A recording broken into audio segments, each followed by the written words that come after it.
Alright guys, welcome to RC Mojo. This week we've got something completely different. We've got a dinky quadcopter. I've never owned, flown or worked on one before, so this video isn't going to go super in depth. We're just going to cover a few different bits, or at least that's the idea. There's probably going to be a bit of scope creep as usual though.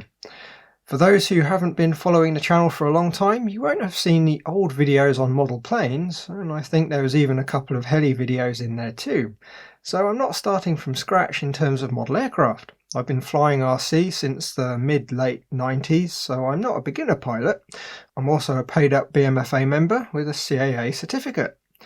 I'm far more used to dealing with models with servos that plug directly into servo connectors. Other than the old AS3X systems for the E-flite UMX models, I've never really used a flight controller. I've also never flown FPV, however I have done a few ground-based FPV setups, so again I'm not really starting from scratch. So here we have a KingKong or LDARC 95 GT. It's not the newest quad on the market, but I chose it partly because I got a particularly good deal, and partly because it's been around for a while. There's some good solid help and support available, so if I need help working out what to do, it should be really simple. In addition to the quad, we also need a radio to fly it. Now we could set it up to use a Spectrum receiver and use my good old DX8. It would require a different receiver, but the DX8 has everything needed to control the quad. Out of the box, the 95 GT has a FlySky receiver. So we could repurpose an old 35 meg radio and fit a FlySky compatible module. Or we could gut an even older radio and fit a general purpose open TX board. Now I do actually have a FlySky twin stick transmitter, but it's set up with both sticks being center sprung to control tanks and trucks, and I don't really want to have to open it up to swap it around every time. It's been running the ER9X firmware, so it has all the programmability we'd need. Now, I didn't really like any of these options, so here we have a Jumper T16. It's an all-singing, all-dancing OpenTX radio with a nice large colour screen, up to 16 channels, a multi-protocol transmitter, so it can pretend to be Spectrum, FreeSky, FlySky and just about everything else. If you can find one in the UK, they're just under 150 quid and should control just about anything. This one is a Carbon Effect V2, and it's important that if you do get one, that you make sure it's a V2, as it does fix quite a few niggles with the original version.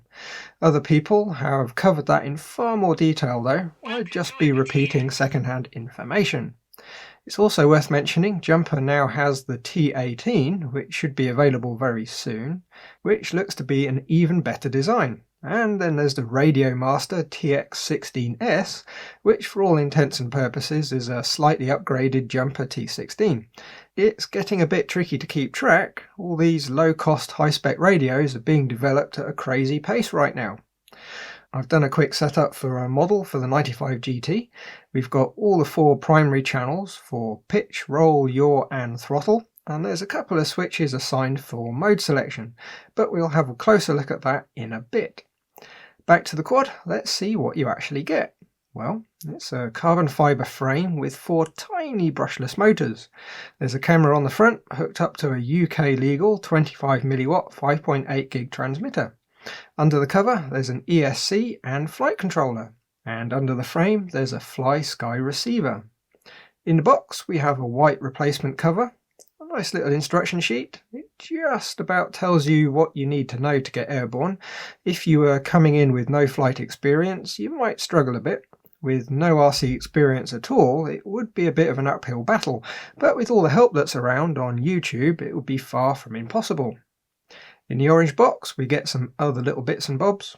A nice little 350 mAh 2S LiPo. We're going to need to get some more batteries at some point. Flight time is going to be somewhere around 5 minutes tops, so half a dozen packs is really going to be a must.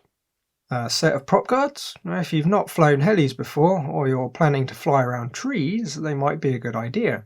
I'm confident I'm going to be okay though. I've got a huge open space to play in, and they're otherwise just dead weight to carry around. If you have a receiver that requires individual connections per channel, they give you a cable to hook it up. But on a quad this small, it would be a bit silly to pick a radio like that. A lot of small receivers can send all the channel information down one wire these days, which is a lot lighter and more compact. There's a bag of little screws, which is nice, some props with more screws, a small USB cable to connect the flight controller to a computer for setup, a couple of spare battery bands, and what looks like a lever to prise props off the motors. Now, before we can fly, there's a little bit of setting up to do. The major thing is to fit the props. We have some left-hand and some right-hand props to fit, and we need to make sure we fit them to the right motors.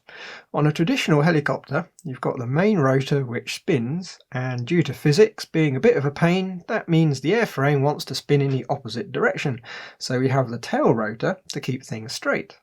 Quads, though, don't have a tail rotor. Instead, two of the motors spin one way and the other two spin the other way, balancing out the rotational force. Quite neat. With no extra mechanical bits, you have a nice stable platform. Now, we could check the instructions, but I do prefer to check things manually. On a quad this size, the risk of injury is almost non-existent. You'd want to be a bit more careful if you had bigger motors though. I'm going to power up and arm the quad and simply feel which way the motors are spinning, then fit the appropriate prop. Another thing I found out later, even with the ready-to-fly quad, you're almost certainly going to have to fiddle with the flight controller just a little bit to get everything working 100%. It's a lot safer to do that with the props removed. On a quad this size, you can of course hold it down, but it took it launching off the desk while tethered via the USB lead when changing an ESC setting for me to realise. It was quite exciting though. The props then, just press onto the motor shafts, then get a couple of screws to fit them in place. It would probably be a good idea to source some spares if you're planning to crash about a bit. They're quite flexible, but it wouldn't take too many knocks to throw them out of balance. The quad is now roughly set up. I have the basic modes available on switches, and with a quick ground test we can see it looks like it's all moving the right way. There's no mechanical setup to do, so in theory it should be ready to go. I did a couple of test flights first, just hovering around to get a feel for it and see how horizon and acro modes felt. And to be honest, in acro mode it behaves just like a well set up, moderately sized heli. Nothing really stood out. The next calm morning we went out for a beta test. And what better way to test it out than chase another model? Right now I don't have any FPV goggles, so I'm using the same setup I use for the FPV tracking. A cheap Diversity USB receiver hooked up to a laptop. You can see the picture quality isn't brilliant, but it's quite usable. The FPV receiver could be better too. The main problem I had though was seeing the laptop screen in the sunlight. For a taster though, it worked a treat.